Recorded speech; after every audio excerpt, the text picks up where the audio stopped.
നമസ്കാരം, editor live breaking ന്യൂസിലേക്ക് സ്വാഗതം. Celebrating 50 years. Majestic jewellers.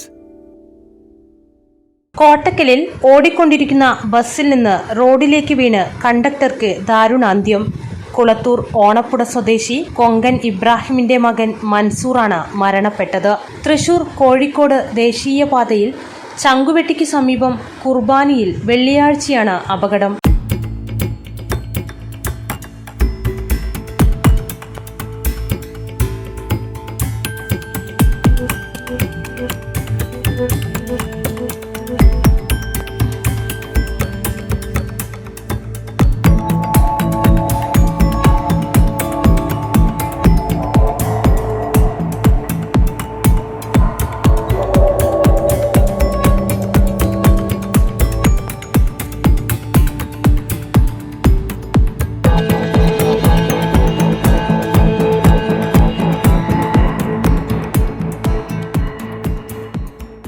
കോട്ടക്കലിലെ സ്വകാര്യ ആശുപത്രിയിൽ പ്രവേശിപ്പിച്ചിരുന്ന മൻസൂർ ശനിയാഴ്ച പുലർച്ചെയാണ് മരണപ്പെട്ടത്. വളാഞ്ചേരിയിൽ നിന്നും കോട്ടക്കലിലേക്ക് പോവുകയായിരുന്ന അറഫ ബസ് പറമ്പിലങ്ങാടിയിൽ എത്തിയപ്പോഴായിരുന്നു സംഭവം. വീഴ്ചയിൽ തലയ്ക്ക് സാരമായി പരിക്കേറ്റ മൻസൂറിനെ ഉടൻ കോട്ടക്കലിലെ സ്വകാര്യ ആശുപത്രിയിൽ പ്രവേശിപ്പിക്കുകയായിരുന്നു. പെരിന്തൽമണ്ണ ജില്ലാ ആശുപത്രിയിൽ പോസ്റ്റ്മോർട്ടം നടത്തിയ മൃതദേഹം കൊളത്തൂർ ജലാലിയ ജുമാ മസ്ജിദിൽ കബറടക്കി. 38-കാരനായ മൻസൂർ വർഷങ്ങളായി വിവിധ ബസ്സുകളിൽ കണ്ടക്ടറായിരുന്നു. സൈനബയാണ് മാതാവ്. സജിന ഭാര്യയും, റുഫീന മിൻഹ, റംസാൻ എന്നിവർ മക്കളും, അനസ് സഖാഫി സഹോദരനുമാണ്.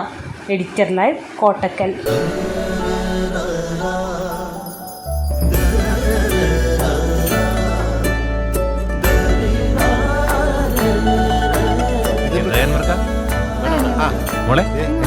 ഓൾമോസ്റ്റ് എല്ലായി. ഈ ഒരു ഡിസൈൻ മാത്രം കണ്ടില്ല. അതിനെന്താ, മോൾ ആ ഡിസൈൻ ഞങ്ങൾക്ക് അയച്ചതാ. ഞങ്ങൾ അതേപോലെ ഡിസൈൻ ചെയ്ത് മാല വീട്ടിലെത്തിക്കാം. ആഹാ, അത് കൊള്ളാലോ.